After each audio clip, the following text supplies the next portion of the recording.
So the Trans Mountain Pipeline expansion was approved.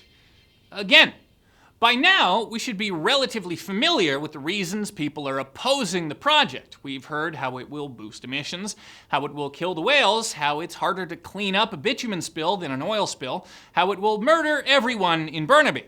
Now, some of those points have merit, but lately you may have started hearing this argument, that there's no business case for the project. This was the claim of the BC Green Party in a statement reacting to the approval. It was also the argument of former Liberal Minister David Anderson, who said as much in an open letter to Justin Trudeau. Here's a list of things for which there actually is no business case. Trump steaks, Target Canada, Newfoundland cucumber greenhouses, mayonnaise-flavored ice cream, the Bricklin SV1, a reality dating show hosted by Jian Ghomeshi. But there is one way in which you can still make money pretty reliably nowadays, building a giant steel straw to an ocean of oil in northern Alberta. You may have noticed that this is why business people keep trying to do that in Canada. That pipeline to Kitimat, the pipeline to the East Coast, all those pipelines to the United States, it's business people building these things, and they would build more of them if they could. You remember all those pro-pipeline ads purchased by the petroleum industry? Companies aren't buying these ads out of some quasi-religious devotion to fossil fuel. They're doing it as an investment. At least 3 separate First Nations organizations are vying for an equity stake in the pipeline. They're not trying to open a Blockbuster Video, they're trying to buy an oil pipeline, because oil pipelines earn you buttloads of money. Granted, the Trans Mountain Pipeline is owned by the Government of Canada, an organization that has a mystical ability to lose money on otherwise profitable ventures. For instance, weed. But I think we can trust them to make money off a pipeline. Yes, I know oil is bad for the environment, but it's still a magical liquid that makes planes fly and cars go zoom. So yeah, basically the entire planet still wants a piece of it, if they can buy it.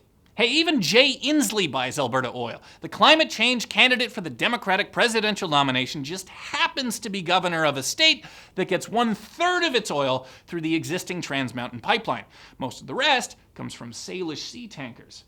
Even when Alberta was ruled by a carbon tax imposing NDP government, the goal was measured and responsible oil development. No matter how fast we go on renewables, people around the world are still going to be using oil for at least a few more decades. So why not cash in with our product instead of abandoning the market to Russia, Saudi Arabia, and all those other jerk countries?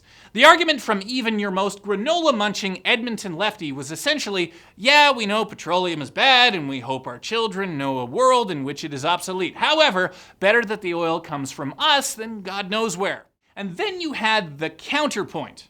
Yeah, well, if we shut down the supply of Alberta oil, it will also shut down oil demand. And who can argue with that?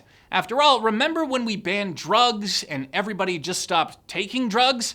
But even that argument made more sense than all these recent claims that there's no business case for Trans Mountain. Right now, there is a whole bunch of oil in Alberta that is super cheap because there's no way to get it to the people who want to buy it, ergo, everyone. It's so cheap that you can literally load up trains with the stuff, ship them over the Rocky Mountains, and you will still make money. So it's not that unreasonable to say that if you install a bunch of plumbing that will bypass those trains, you'll make even more money. And it's a little disingenuous for activists to spend years trying to strangle the project in court challenges and protests and then claim that there's no business case. When something legitimately has no business case, you don't need a massive multi-million-dollar campaign to kill it. If Trans Mountain had been Polaroid camera this whole time, all activists would have needed to do is sit back and watch. This whole no business case thing is very similar to another Canadian oil industry trope that you've probably heard. That instead of selling our crude oil overseas, we should simply refine all the oil here and only sell gasoline and diesel for export. We're suckers! We're just giving away the oil and all those greedy foreigners are reaping the refining benefits.